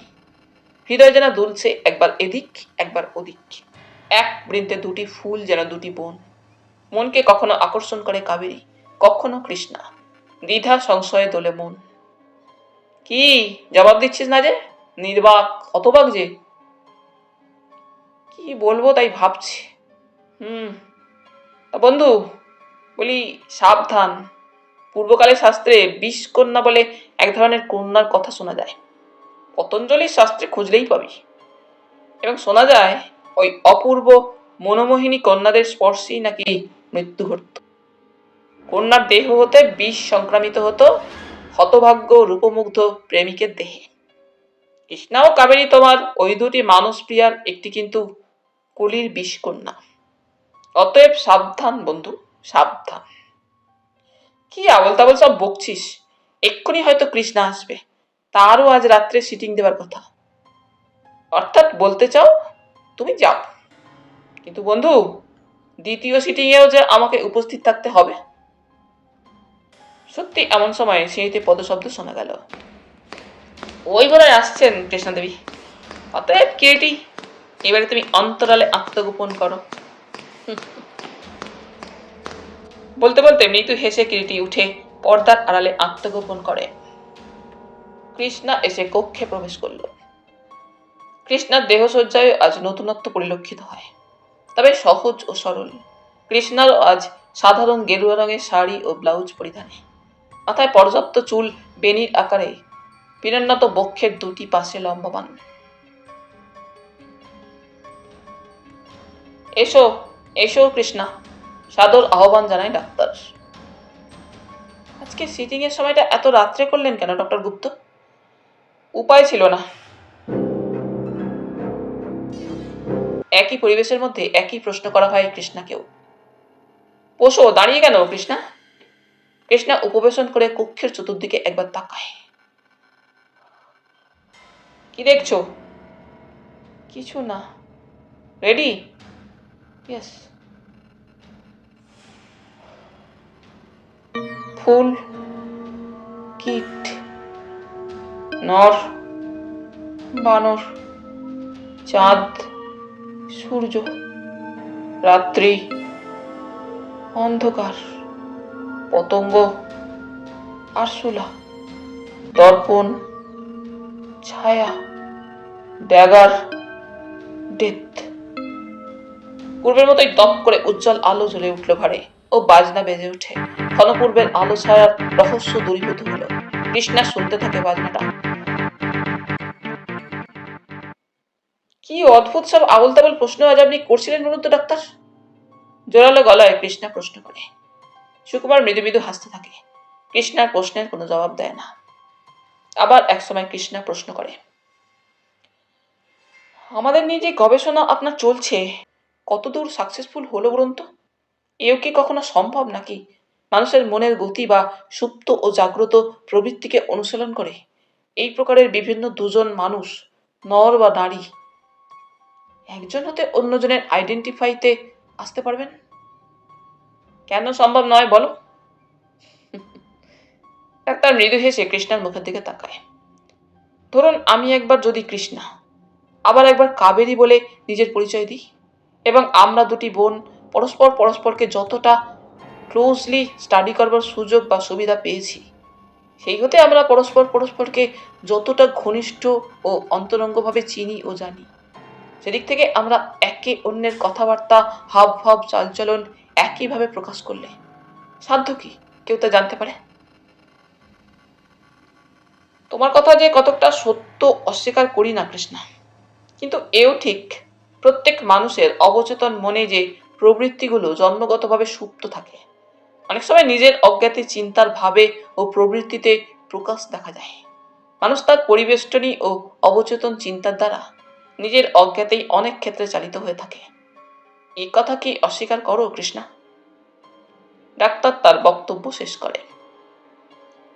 না, তবে হঠাৎ ঢং ঢং করে রাত্রি 12টা ঘোষণা করলো দেওয়াল ঘড়িতে। কৃষ্ণা চমকে উঠে দাঁড়ায়। অনেক রাত হয়ে গেল। আমার গাড়ি তোমাকে পৌঁছে দিয়ে আসবে কৃষ্ণা। না না, প্রয়োজন নেই, রাস্তা থেকে একটা ট্যাক্সি নিয়ে নেবক্ষণ।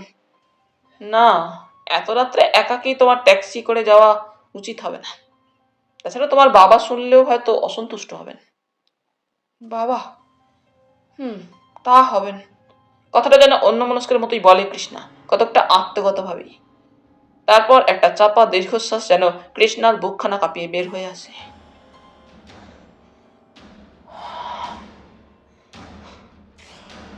একটা কথা জিজ্ঞাসা করবো কৃষ্ণা? অবশ্য যদি কিছু মনে না করো। কি? তোমার বাবার সম্পর্কে যখনই কোনো কথা উঠেছে তুমি যেন... না না, ও কথা থাক ডক্টর গুপ্ত, আমি এবারে যাব। বলতে বলতে সহসা যেন উঠে দাঁড়ায় কৃষ্ণা। হ্যাঁ চলো। কৃষ্ণাকে গাড়িতে তুলে দিয়ে সুকুমার ड्राइवर के बोले, वही कोठी परी मैम साहब को भी पहुंचा देना लक्ष्मण जी। গাড়ি চলে গেল। অন্ধকারে ক্রমবিলীয়মান গাড়ির লাল টেইল লাইটের দিকে তাকিয়ে করিডোরে দাঁড়িয়ে থাকে সুকুমার। সহসা ক্রিটির ডাকে ও চমকে ওঠে। এবারে আমিও গুড নাইট জানাবো ডাক্তার। যাবি? হ্যাঁ, ধ্যানের সময় আর যাই হোক, দ্বিতীয় ব্যক্তির উপস্থিতিও ভালো লাগবে না। একটা কথা কিরিটি, বল। আচ্ছা, কৃষ্ণা কাবেরী বোন দুটি সম্পর্কে তোমার ধারণা, মানে মতামত কি? দেখ, তোর প্রতিদিনকার সিটিং এর রিপোর্ট পড়ে এবং ওদের সম্পর্কে তোর মতামত শুনে ও আজকের ব্যাপার দেখে আমরা একটা যাহোক সিদ্ধান্তে উপনীত হতে পারি। কি? কৃষ্ণা ও কাবেরী যমজ বন্ধুটির মনোগত চিন্তা বা প্রবৃত্তির মধ্যে সুস্পষ্ট একটা পার্থক্য আছে, স্বীকার করিস না করিস না? সে তো নিশ্চয়ই, কিন্তু হ্যাঁ, পরস্পরের মধ্যে তাদের যতই সিমিলারিটি থাকুক না কেন, চিন্তাধারা বা প্রবৃত্তির দিক হতে কতগুলো জায়গায় they distinctly differ from each other, অর্থাৎ একে অন্য হতে বিশেষভাবেই পৃথক। কিন্তু সে কথার আগে একটা প্রশ্ন, এদের এতদিন ধরে স্টাডি করে নিজস্ব নিশ্চয়ই তোর একটা মতামত গড়ে উঠেছে, সেটা কি বলতো? একটু যেন চিন্তা করে সুকুমার বলে, আমার মনে হয় কৃষ্ণা ও কাবেরী দুটি বোনের মধ্যে একজন অত্যন্ত বুদ্ধিমতী, তীক্ষ্ণ ও চতুর, অথবা একেবারে নিরেট, আর তা না হলে একজন চতুর ও বুদ্ধিমতী হয়েও বোকার অভিনয় করে চলেছে, এবং অন্যজন সত্যিই হয়তো খুব নিরীহ, সরল, শান্তশিষ্ট ও একটু ভীতু প্রকৃতির। তোমার কথা যে একেবারে মিথ্যা জোর গলায় বলতে পারি না ডাক্তার। অবশ্য আমার মনে হয় যাকে তুই অত্যন্ত বুদ্ধিমতী ও চতুরা বলছিস, তাকে আমি বুদ্ধিমতী ও চতুরা তো বলবই, সেই সঙ্গে অতিরিক্ত রোমান্টিক মনোভাবাপন্ন বলবো, এবং মনের তীক্ষ্ণ বুদ্ধি ও রোমান্স দুটোতে মিলে কিছুটা মানসিক ইনস্যানিটি ডেভেলপ করেছে বলবো। ইনস্যানিটি? মানসিক বৈকল্য বা বিকৃতি? হ্যাঁ, এখানে ইনস্যানিটি বলতে ঠিক আমি যা বলতে চাই তা হচ্ছে মন অত্যন্ত তীক্ষ্ণ ও রোমান্টিক হওয়ার জন্য যে এক ধরনের মানসিক পরিবর্তন ঘটে, তাই অ্যান্ড নাথিং মোর। কিন্তু সে কথা যাক, ডেফিনিট প্রমাণ বা প্রুফ ছাড়া তো আজকের দিনে কাউকে দোষী সাব্যস্ত করে কাঠগড়ায় এনে দাঁড় করানো যেতে পারে না। আমরা দুটি বোনের মানসিক ও প্রকৃতির পরিচয় কিছুটা পেয়েছি মাত্র, কিন্তু আসলে ওই যমজ দুটি ভগ্নীর মধ্যে কোনজন সত্যি করে নিহত নরেন মল্লিকের সঙ্গে বিশেষভাবে ঘনিষ্ঠ ছিল, সে সম্পর্কে কোনো নির্দিষ্ট প্রমাণ না পাওয়া পর্যন্ত আমাদের বর্তমান সমস্যা এক পাও এগোচ্ছে না। যে জট ওদের দুটি বোনকে কেন্দ্র করে বর্তমান সমস্যাকে ঘোরালো করে রেখেছে, সে জট এতটুকু খুলছে না। কোনো উপায় কি খুঁজে পাচ্ছিস না? পেতে হবেই, কিন্তু তার আগে আরো একটা বিশেষ প্রয়োজনীয় কাজের ভার তোর উপরে আমি দিয়ে যেতে চাই। আবার কি কাজ? That mysterious father of Krishna Kaveri.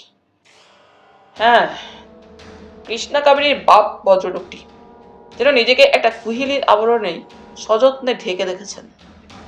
যতটুকু আজ পর্যন্ত ভদ্রলোকটি সম্পর্কে খোঁজ নিয়ে জেনেছি, লোকটা ঘরের মধ্যে দিবারাত্র নিজেকে বন্দি করে রাখে, কারোর সঙ্গে দেখা করে না, কথা বলে না। মেয়ে দুটির উপরে অসাধারণ একটা আধিপত্য ভদ্রলোকের, যার মধ্যে হয়তো আছে একটু হিংসা, একটু ভয়, একটু সন্দেহ ও একটু আশঙ্কা, এবং সবকিছু মিলে রহস্য ঘেরা বিকৃত ও অস্বাভাবিক একটা সংশয়। এত সংবাদ তুই পেলি কোথা হতে? পাওয়াটাই যে আমার কাজ। হ্যাঁ, বলছিলাম, শুধু তাই নয়, ভদ্রলোকের একটা পা প্যারালাইটিক, কাছে ভর দিয়ে চলাফেরা করেন। Rabindranath, Madhusudan, Shakespeare, Milton, Keats নিয়ে ও মদ্যপান করে সময় কাটান। সবকিছুতে মিলে একটা মিস্ট্রি, একটা কিউরিও। একটু থেমে আবার বলে, হয়তো ওই পিতার রহস্যের সঙ্গেই অন্য দুটিরও অনেক রহস্যের সন্ধান পাওয়া যাবে। অতএব তোকে ওই বোন দুটির কাজ হতে যেমন করে হোক পিতা ও মেয়ে দুটির মধ্যে আসল ও সত্যিকারের সম্পর্কটুকু খুঁজে বের করে আনতে হবে। পারবি না? আমি তো বুঝতে পারছি না কি করে তা সম্ভব হবে। কেন? প্রেম দিয়ে বন্ধু, চিনিয়া লইও তোমার মধুর সে হৃদয়খানি। ভিক্টোরিয়া মেমোরিয়ালের বাগানে নিরিবিলি একটা বৃক্ষতল। অদূরে গাছের নিচে দাঁড় করানো আছে ডক্টর সুকুমার গুপ্তর গাড়ি। পাশাপাশি বসে সুকুমার ও কৃষ্ণা।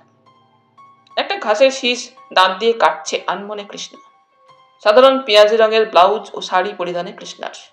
মাথার চুল এলো খোপার আকারে বাঁ কাঁধের উপর লুটিয়ে পড়েছে। কি ভাবছেন ডক্টর গুপ্ত? কৃষ্ণা প্রশ্ন করে। তোমার কথার কোনো জবাবই আমি দেব না যতক্ষণ না তুমি আমায় তুমি বলে সম্বোধন করছো। বেশ, তুমি বললে যদি আপনি সুখী হন তুমিই বলবো। কথাটা বলতে বলতে কৃষ্ণা কেমন যেন অন্যমনস্ক হয়ে যায়। কি ভাবছো? ডাক্তার প্রশ্ন করে। ভাবছি এর চাইতে তোমার আমার পরিচয় না হলেই ভালো ছিল। এ কথা কেন বলছো? এক এক সময় তোমার হাবভাব থেকে মনে হয় কি একটা গভীর সংশয় যেন দিবারাত্র তোমায় পীড়া দিচ্ছে। আমাকে সব কথা খুলে বলো। এমনও তো হতে পারে তোমায় আমি সাহায্য করতে পারি। না না, তুমি জানো না, তুমি তো জানো না কত বড় একটা দুঃস্বপ্ন দিবারাত্র ছায়ার মতোই আমাকে অনুসরণ করে ফেলে। কৃষ্ণা আবার যেন অন্যমনস্ক চিন্তিত হয়ে যায়। শোনো, সেদিনও তোমাকে বলেছি, আজও আবার বলছি, আমি তোমার বাবার সঙ্গে একবার। না না, কতকটা আত্মকণ্ঠেই বলে ওঠে যেন কৃষ্ণা। ও কাজ তুমি করো না। বাবাকে তুমি চেনো না, মত তো তিনি দেবেনই না। আর এ জীবনে আমাদের পরস্পরের এই দেখা সাক্ষাৎ এও তিনি চিরজীবনের মতো বন্ধ করে দেবেন হয়তো। কিন্তু চিরদিনই কি তাহলে আমাদের এমনি করেই লুকিয়ে চুরিয়ে বেড়াতে হবে? প্রকাশ্যে তোমাকে কোনোদিনই দাবি করতে পারবো না।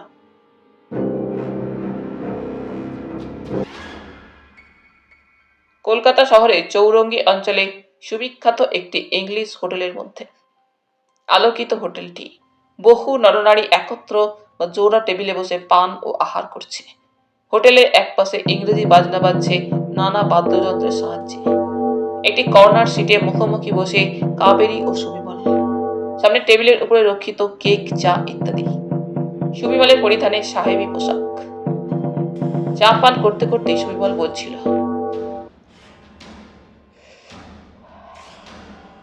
সত্যি বলতে পারো এমনি করে কতকাল আর আমাদের লুকিয়ে চুরিয়ে বেড়াতে হবে? কি করব বলো, তবু দেখাশোনাটাও তো হচ্ছে। কাবেরী জবাব দেয়।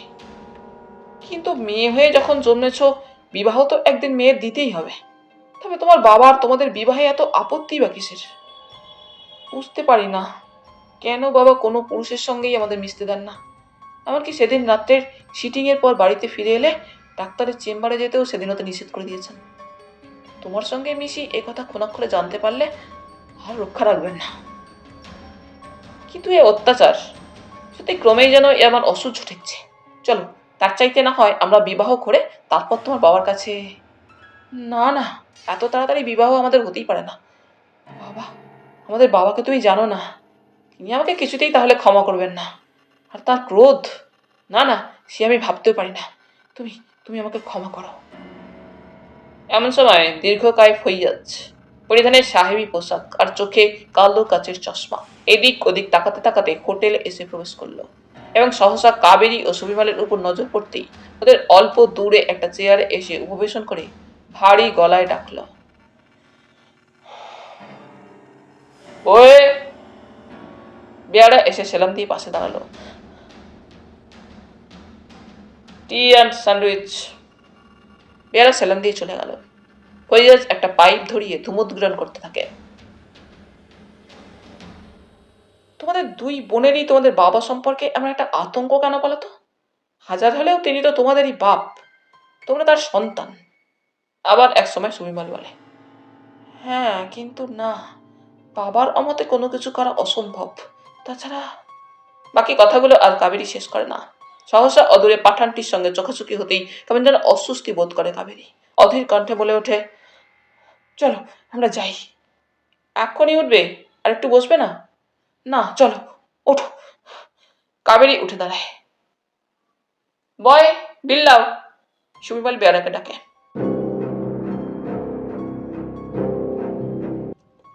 পরের দিন প্রত্যুষে কৃষ্ণা কাবেরীদের ফ্ল্যাট বাড়ির বাইরের কক্ষ। কৃষ্ণা বসে বসে ওই দিনকার সংবাদপত্রটা পড়ছে। কাবেরী এসে কক্ষে প্রবেশ করল। চোখে মুখে বেশভূষায় সদ্য নিদ্রাভঙ্গের সুস্পষ্ট চিহ্ন। আজকাল কিছুদিন থেকে দুই বোনের নিবিড় একাত্মবোধ ও অন্তরঙ্গতার মধ্যে যেন একটু চির ধরেছে। স্পষ্টভাবেই আজকাল যেন পরস্পর পরস্পরকে এড়িয়ে এড়িয়ে চলে। কাল অত রাত করে ফিরলি যে কাবি? অফিস থেকে বের হয়ে কোথাও গিয়েছিলি? একটা হাই তুলে সোফাটার উপর বসতে বসতে কাবেরী বলে,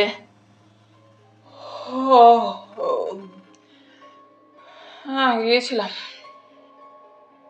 গিয়েছিলি তা তো জানি, কিন্তু কোথায় অত রাত পর্যন্ত ছিলি তাই তো জিজ্ঞাসা করছি। ডক্টর গুপ্তর ওখানে। সংবাদপত্র হতে মুখ তুলে বিস্মিত দৃষ্টিতে কৃষ্ণা কাবেরীর মুখের দিকে তাকালো। সিটিং ছিল বুঝি? না। তবে? তবে আবার কি? পরিচিত লোকেদের সঙ্গে একমাত্র কাজ না থাকলে কি আর দেখা সাক্ষাৎ করা যেতে পারে না? এমনি একটা সোশ্যাল কল। বাবারা নিষেধ করে দিয়েছিলেন সেখানে যেতে। আশা করি ভুলে যাসনি এত তাড়াতাড়ি।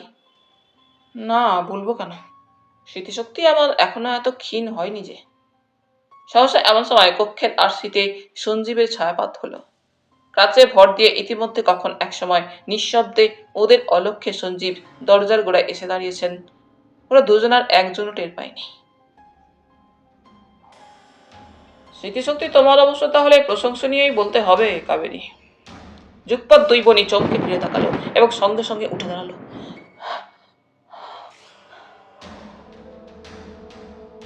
অস্ফুট শব্দ দুজনারই কণ্ঠ হতে নির্গত হলো। বাবা! সঞ্জীব কাছে ভর দিতে দিতে কক্ষে প্রবেশ করলেন।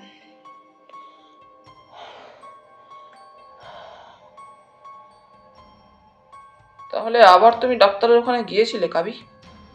আশ্চর্য, আমার আদেশ অমান্য করতে সাহস করো। সঞ্জীবের চোখের মণি দুটোতে অদ্ভুত একটা আলো দেখা দেয়, হিংস্র, কুটিল। সবাই কৃষ্ণা বলে ওঠে, বাবা! কি জবাব দিচ্ছ না যে? আবার সঞ্জীবের কণ্ঠ শোনা গেল, কঠিন, নির্মম। আমি। সহসা বোমার মতোই ফেটে পড়েন সঞ্জীব। আমি? আমি কি? কেন? কেন আমার নিষেধ সত্ত্বেও ফের আবার ডক্টর সুকুমার গুপ্তের চেম্বারে গিয়েছিলে? বলো, বলো, জবাব দাও। কাবেরী চুপ করে দাঁড়িয়ে থাকে, কোনো জবাব দিতেই বোধহয় সাহস পায় না। সঞ্জীবের দু চক্ষুর তীক্ষ্ণ অন্তর্ভেদী দৃষ্টি যেন কাবেরীর সর্বাঙ্গে দ্রুত পরিক্রম করছে। স্তব্ধতা, নীরের পাষাণের স্তব্ধতা সমগ্র কক্ষখানি জুড়ে। সহসা আবার সঞ্জীবের কণ্ঠস্বর শোনা গেল, বেশ, আজই ডাক্তারের কাছে কালকে ধরুন 100 টাকার একটা বিল দেবে। বাবা! আর্তকণ্ঠে চিৎকার করে ওঠে কাবেরী। হ্যাঁ, আমার মেয়েরা বেকার নয়, লোফার নয়, তাদের প্রতিটি মুহূর্তের দাম আছে। বাবা, বাবা! আবার কাবেরীকে যেন বলবার চেষ্টা করে, না, আমি কোনো কথাই শুনতে চাই না। বিল তুমি দেবেই। হ্যাঁ, এই আমার আদেশ, আমার আদেশ। বাধা দিয়ে সঞ্জীব বলে ওঠে, না না, আমি পারবো না, আমি তা পারবো না। রুদ্ধ কণ্ঠে প্রতিবাদ জানায় কাবেরী। পাষাণের মতো দাঁড়িয়ে থাকে এক পাশে কৃষ্ণা। পারবে না? গর্জন করে ওঠেন সঞ্জীব। না না, পারবো না, আমি পারবো না। বলতে বলতে স্খলিত পদে কাবেরী ঘর থেকে চলে যায়। পারবে না? কাবেরী, কাবেরী, কাবেরী! বলতে বলতে সঞ্জীব মেয়েকে অনুসরণ করতে যেতেই এতক্ষণে কৃষ্ণা এসে বাপকে দুহাতে আগলে দাঁড়ায়। বাবা, বাবা! কৃষ্ণা! থমকে দাঁড়ান সন্দীপ। বাবা, কাবি ছেলে মানুষ, ওকে ক্ষমা করুন। ও ক্ষমা!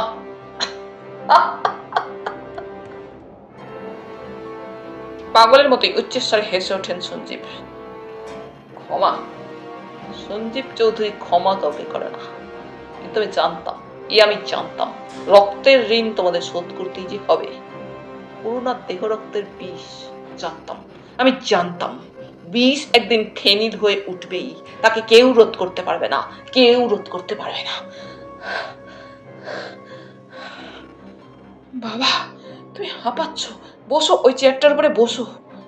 কৃষ্ণা সঞ্জীবকে টেনে এনে চেয়ারটার উপর বসিয়ে দেয়।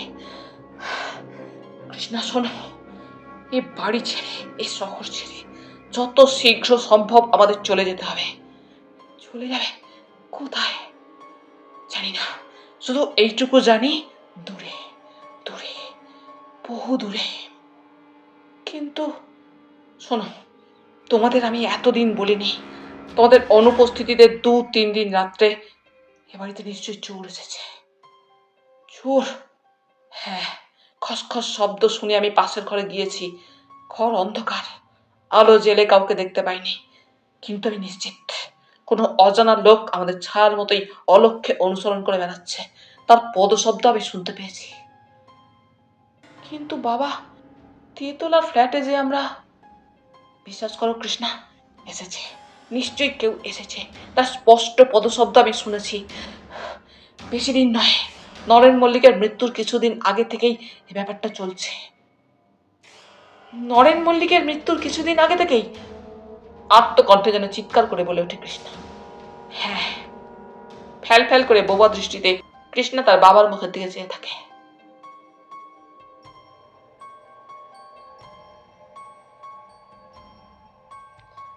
হ্যাঁ বাবু, কর্তাবাবু মারা যাবার পর থেকেই প্রায় রাত্রে উপরের তলায় বাবুর ঘরটার মধ্যে কি সব শব্দ শোনা যায়। কখনো মনে হয় কে যেন হেঁটে বেড়াচ্ছে, কখনো মনে হয় কেউ বা কারা যেন ঘরের সব জিনিসপত্র নাড়াচাড়া করছে। শুধু আমিই নয় দাদা বাবু, হরিয়া যদুও শুনেছে। নরেন মল্লিকের বাড়িতে সকালবেলা সুবিমালের কক্ষে সুবিমাল চেয়ারে বসে চা পান করছে। সামনে দাঁড়িয়ে মধু। মধুই কথাগুলো বলছিল। কিন্তু এ কথা তো কই এতদিন তুমি আমাকে বলনি মধুদা। এতদিন বলিনি দাদাবাবু, কিন্তু আর না বলে পারলাম না। হরি, যদু, ঠাকুর ওরা তো বেশ ভয় পেয়ে গেছে। ভয় পেয়েছে? হ্যাঁ, ওরা বলা বলি করছিল কর্তাবাবুর অপঘাতে মৃত্যু হয়েছে, তার বেতারটা। ননসেন্স। সেই যাক, এক কাজ করো, আজ থেকে ও ঘরে তালা দিয়ে রেখো। বেশ। কিরিটির বাড়িতে কিরিটি ও তালুকদারের মধ্যে কথোপকথন হচ্ছিল। সামনে ত্রিপয়ের উপরে কাপে চা, মধ্যে মধ্যে ওরা চা পান করছে। সেই লোকটার উপরে বেশ ভালো করে নজর রাখা হয়েছে তো তালুকদার? হ্যাঁ, ভূপেন, রথিন আর যতীন তিনজনকে নিযুক্ত করা হয়েছে। এই লোকটাকে নরেন মল্লিকের বাড়ির আশেপাশে ও কাবেরীদের বাড়ির কাছে ঘোরাফেরা করতে দেখা যাচ্ছে। ও লোকটার রহস্য সব জানতেই হবে। লোকটার বাড়ি, জাতি, পেশা সব। কিছু কিছু জেনেছি। লোকটা জাতিতে পাঠান, পেশা দালালি, ব্রোকার, থাকে তাজ হোটেলে।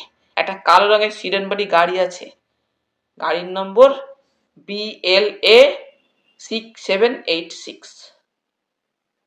আর একটা কথা, সঞ্জীব চৌধুরীর অতীত ইতিহাসটা জানা গেল। সামান্য। লোকটা এককালে আসামের এক চা বাগানে ম্যানেজার ছিল এবং প্রচুর নগদ পয়সা ও স্থাবর সম্পত্তি। কলকাতার ওপরে 3খানা বাড়িও ছিল। এককালে নামকরা আধুনিক সমাজের মেয়ে করুণা সেনকে বিবাহ করেছিল। বিবাহের পর স্ত্রী এখানেই থাকতো। লোকটার মাঝখানে দীর্ঘ 15 বছরের ইতিহাসটা শুধু এখনো জানা যায়নি। বেশ, আর সুবিমান, তার উপরে নজর রেখেছো তো? হ্যাঁ, এইটুকু বোঝা গিয়েছে দুটি বোনের একটির সঙ্গে তার যথেষ্ট হৃদ্যতা আছে। কিন্তু দুটি বোনকেই হুবহু একই রকম দেখতে হয় আমার লোকেরা এখনো স্থির করতে পারেনি কোন বোনটি আসলে সুবিমলের সঙ্গে ঘনিষ্ঠ। ভালো কথা, তোমাদের ডাক্তার গুপ্ত কি বলেন? আপাতত সে বেচারিও হর্নস অব ডাইলেমাতে পড়েছে। হাসতে হাসতে জবাব দেয় কিরিটি। কিরকম? হ্যাঁ, বেচারি এখনো ঠিক করেই উঠতে পারিনি কার প্রেমে সত্যি সত্যি পড়লো। ইন্টারেস্টিং তো। আর একটু বই কি, কিন্তু সে যাক, একটা কথা। কি? নিহত নরেন মল্লিকের শয়নকক্ষটা আরো একবার ভালো করে তন্ন করে আমাদের সার্চ করতে হবে। অর্থাৎ সেই ঘরের আলমারি, ডেস্ক, ড্রয়ার ইত্যাদিগুলো। হঠাৎ ডেস্ক, ড্রয়ার ইত্যাদি কোনো কিছু পাওয়া যাবে আশা করো নাকি? একেবারে করি না বললে সত্যের অপলাপি করা হবে বলছি। যদি কিছু না মনে করো তো আরো একটু যদি বিশদভাবে খুলে বলো। কত কি তো পাওয়া যেতে পারে, যেমন ধরো চিঠিপত্র কিংবা কোনো মূল্যবান কাগজপত্র বা অন্য ধরনের কিছু। বুঝেছি। তাহলে বন্ধুরা, আজ এই পর্যন্তই। গল্প পাঠ তোমাদের ভালো লেগে থাকলে তোমাদের কাছে আবারও অনুরোধ থাকলো লাইক, শেয়ার এবং সাবস্ক্রাইব করে তোমাদের মূল্যবান মতামত পাঠানোর জন্য। ধন্যবাদ।